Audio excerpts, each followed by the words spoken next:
I always like to start my sermons, or at least I try to start my sermons with, a funny story. And so this morning, I wanted to start it with a funny story about maybe a science class, specifically a chemistry class, in which, an experiment went wrong.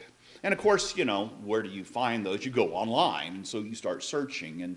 And I really wasn't finding a whole lot of stories out there, but I did stumble on one that did not have a lot of details, but the details would have probably made it a little funnier. But I guess during one demonstration, a teacher accidentally made nitrous oxide, which is the chemical formula is N2O. And that's also known as laughing gas. So can you imagine, as that gas, spread through the classroom, what kind of funny scene that might be. But other than stories of the guy who was carrying a beaker full of acid and then was asked the time, spilling the acid, here's what I found. I found that most stories that deal with accidents happening in a chemistry class are not funny. In fact, most of the time, they're quite serious.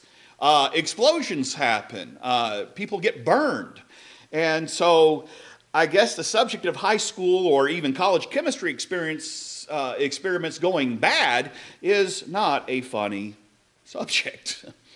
And when I think about it, neither is it funny to use the wrong formula for impacting our world, because there is certainly a formula, this formula, that we want to get right. We have to get this one right. In our present sermon series, we're talking about embracing our mission. Our mission to reach the lost. We've been talking about how much souls mean to God. Every soul out there is important to God. A couple of weeks ago, we talked about the fact that trying to reach those that are lost can be costly.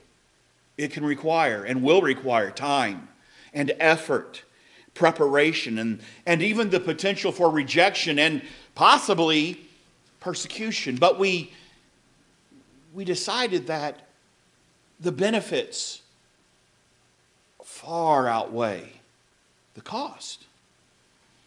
Those benefits will be realized by we who embrace God's mission and by those who are the recipients of our efforts, and ultimately God Himself as He glories in our efforts and results. So this morning we want to turn our attention to a formula for embracing our mission. You see, God has not only given us a goal, He has given us a methodology for reaching that goal. And the methodology is not given to us in great detail. Rather, it is given to us in the form of two illustrations. Let's go back to Matthew chapter 5. These are Jesus' words. Matthew chapter 5, starting there in verse 13 that Bill read. You are the salt of the earth. But if the salt loses its saltiness, how can it be made salty again? It is no longer good for anything except to be thrown out and trampled by men. You are the light of the world.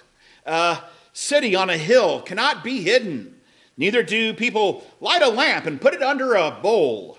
Instead, they put it on its stand, and it gives light to everyone in the house. In the same way, let your light shine before men, that they may see your good deeds and praise your Father in heaven. Now, I also wanted to read from the Message. This is Peterson paraphrasing these verses. Look back with me here now. There in Matthew chapter 5, starting there in verse 13. You'll see what it's a little bit difference on the screen there. Let me tell you why you are here. You are here to be salt seasoning that brings out the God flavors of this earth. If you lose your saltiness, how will people taste godliness? You've lost your usefulness and will end up in the garbage. You're here to be light, bringing out the God colors in the world. God is not a secret to be kept. We're going public with this as public as a city on a hill. If I make you light bearers, don't you think I'm going to hide you under a bucket, do you? I'm putting you on a light stand. Shine. Keep open house. Be generous with your lives. By opening up to others, you'll prompt people to open up with God, the generous Father in heaven. Folks, in the most simplest terms, Jesus tells us that we, his followers, are salt and light. We are salt and light. To put that in terms of a formula, it would look like this. Salt plus light equals impact. It equals impact.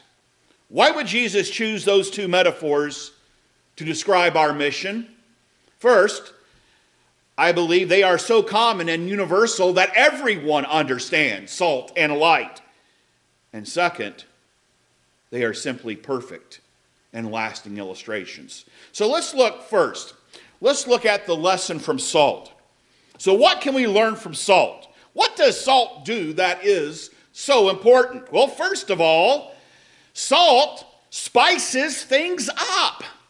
It's a seasoning. That's how we use it in most cases. We use it as a seasoning. I know that we feel a little bit guilty every time we reach for the salt shaker because too much salt can affect our blood pressure in a negative way.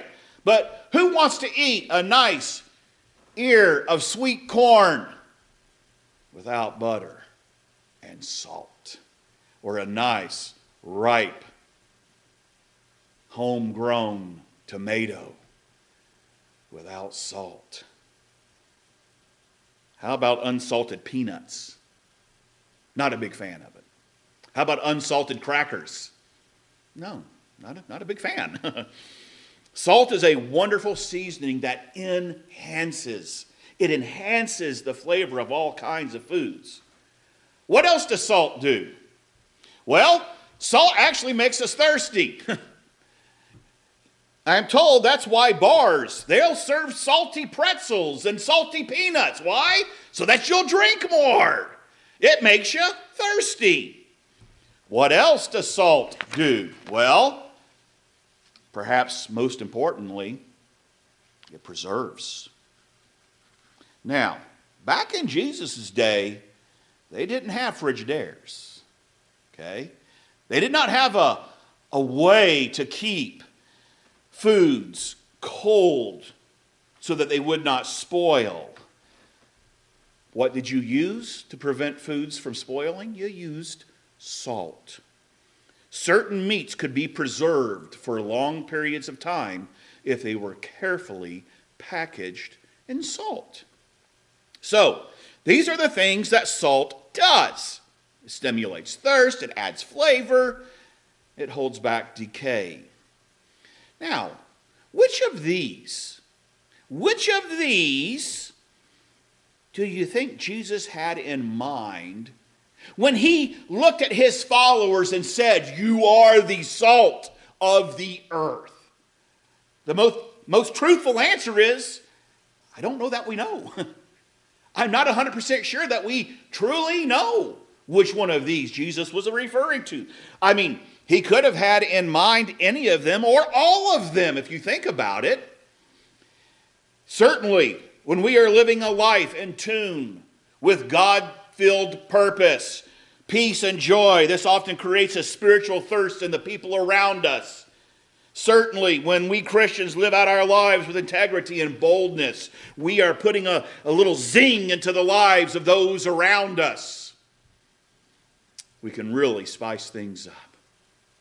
And certainly, when we are living Christ-honoring lives, we can hold back the moral decay in the society around us. So all these uses of salt can convey important aspects of our mission for God. Jesus chose not to elaborate on the specifics, the specifics of the use of salt. Rather, he simply focused on the potency of salt. And we're going to come back to that in just a minute. But for now, let's spend a minute talking about light. The lesson from light. So in addition to being salt, Jesus said that we are the light. And it is again appropriate to ask, what made Jesus choose this metaphor? Why light? What does light do? What does light do? Well, for one, light expels or exposes the darkness, right? That's what we use. It can be pitch black, but if we have some light, we can expose it. We can see what is in that room. You know, some people are really afraid of the dark. Why? The unknown. You have no idea what's in there.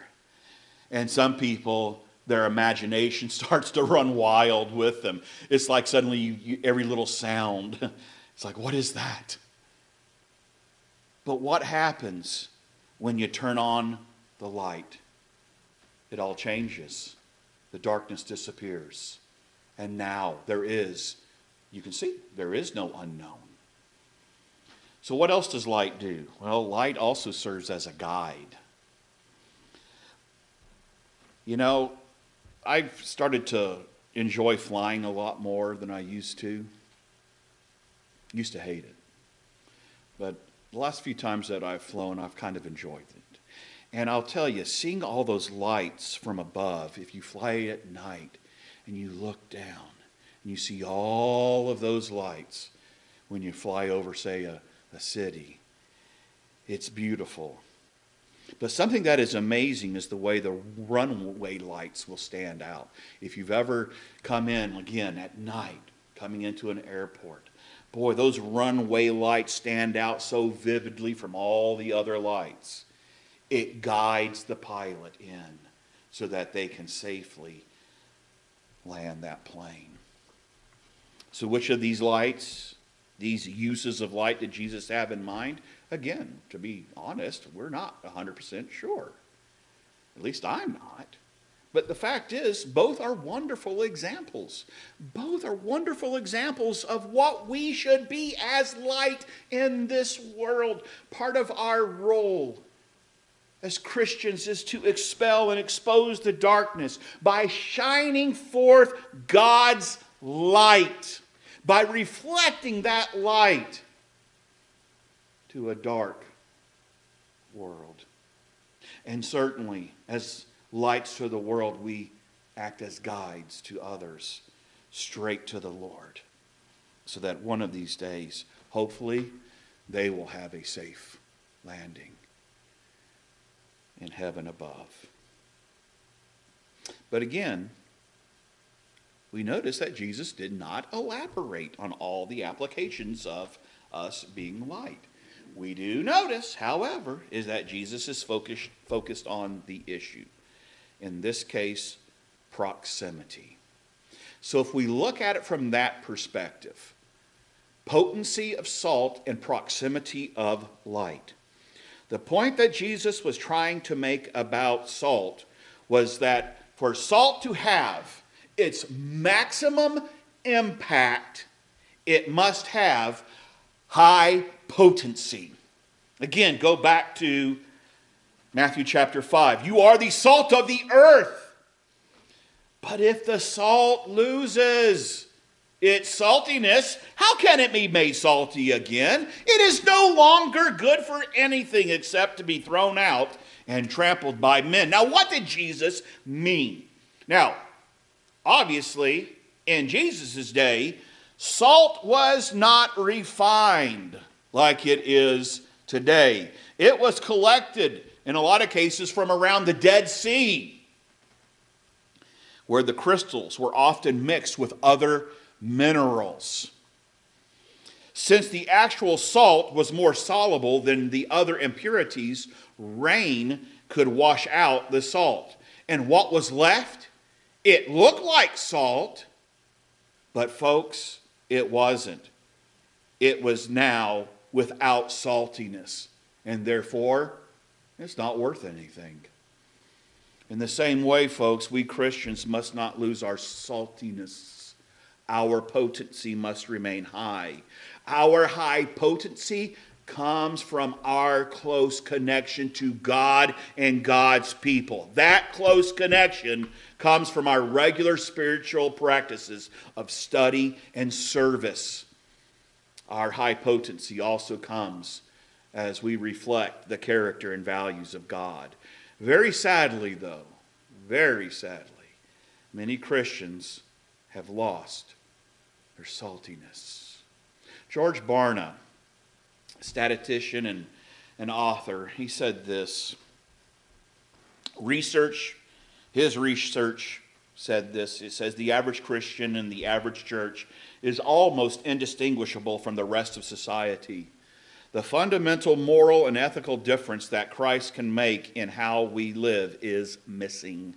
When our teens claim to be saved, get pregnant, and do drugs at the same rate as the general teenage population, when the marriages of Christians end in divorce at the same rate as the rest of society, when Christians cheat in business or lie, steal, and cheat on their spouses at the same statistical level as those who say they are not Christians, something is horribly wrong. Now, I don't believe that we as individuals and as a church have lost all our saltiness. But we've got to be so very careful. Our standard is God's holiness, God's character, God's values. How easy it is to be desensitized and sucked into this ungodly culture around us. Oh, it's so easy. It is so easy. Let your guard down for just 1 minute, and you're just kind of pulled in. But Jesus says that we are the salt, and that we must maintain our saltiness. We could also talk about the importance of the potency of light, but this is not how Jesus used that illustration. In this case, because if you think about it, each of our lights can either be strong and bright. We have lumens, measured in lumens. You can have a really, really bright light, maybe not so bright, okay? It might have something to do with our connection to our power source and the strength of our batteries. So one thing Jesus wants us to pay close attention to is our potency. But the other thing that he wants us to pay close attention to, going back to light, is the proximity. Proximity. Look back at Jesus' clarification about us being light, okay? He said, "You are the light of the world. A city on a hill cannot be hidden. Neither do people light a lamp and put it under a bowl. Instead, they put it on a stand, and it gives light to everyone in the house. In the same way, let your light shine before men, that they may see your good deeds and praise your Father in heaven." Folks, for light to have its intended effect, it must not be covered up or obscured in any way. If no one can see the light, then what good is the light? Well, very little. If the salt stays in the salt shaker, then it can't have its effect. The light and the salt must both have close proximity to where it is needed for it to make an impact. And so it is with us. Is there any way we can be light and salt to the world if we have little or no contact with the world? Sometimes I know many people would just like to pull up, move to a deserted island someplace, and just get away from all of this craziness. What impact will you have? What impact can you have? None. There are people out there that are lost. They need to taste the salt. They need to see the light. So both of these things, potency and proximity, are necessary. If we have potency without proximity, then few are impacted. But if we have proximity without potency, then equally few are impacted. We must have both. So, the formula. The formula that I want to encourage us to be working with is this: maximum impact. Maximum impact equals a good life plus good deeds plus good words. If we will use those three and add those together, we will have the maximum impact. You know, in each of our lives and in the collective work of this congregation, we need to focus on both the proclamation and the demonstration of the gospel. Our good life and good deeds will pave the way for the good news. That does not mean that the good news cannot be delivered or proclaimed first. But in many cases, folks, the good words have the greatest impact only in the context of the good life and the good works. As a reminder, let me say that in the final analysis, God must always be the focus. The work of His Word and Spirit within us brings the transformation and equipping we need. Folks, it is His power. It is His power that gives us the courage and the ability to share the gospel. And it is the working of the Holy Spirit in the hearts of others that brings them to faith and obedience. Folks, we are just the humble tools in God's hands. But we must realize that God has chosen us to do His good work through Him. In the coming weeks, we will continue to talk about becoming more useful tools for God. We will talk more about these good works and good words that can get the attention of others. But for today, I want to challenge us to make an honest assessment of ourselves. How are we doing as salt and light? Have we lost our saltiness? Have we hidden the light? What is our level of potency and proximity? What can we be asking God to do in us to make us more effective as the salt of the earth and the light of the world?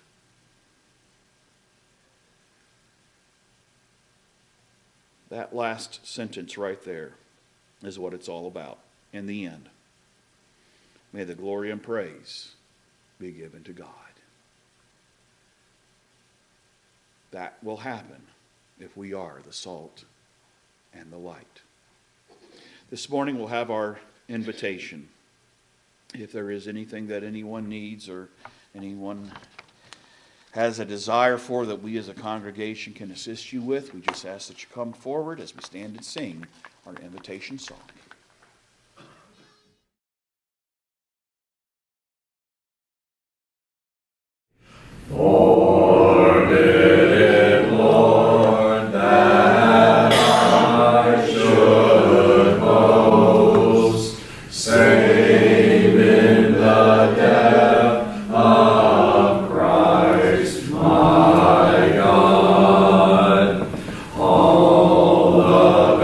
Things that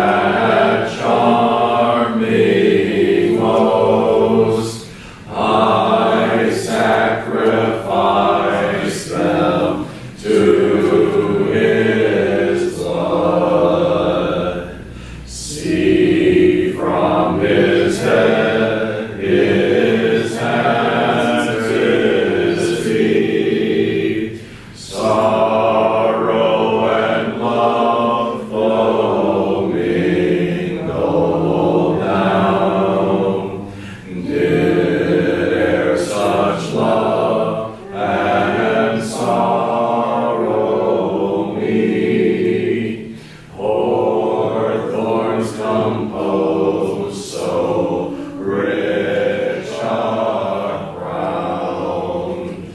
Were the whole realm of nature mine, that were a present far too small. Love so amazing, so divine, demands my soul, my life, my all.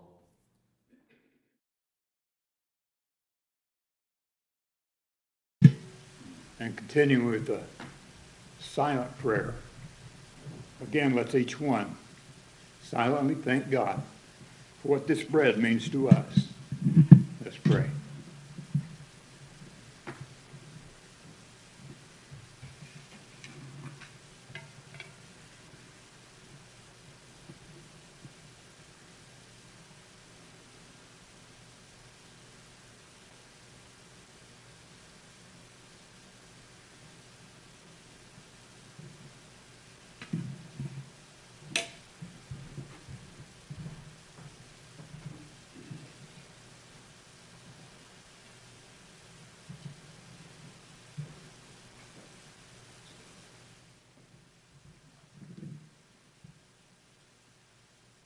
Again, let's each one silently thank God for this food of the divine and what it means to each one of us.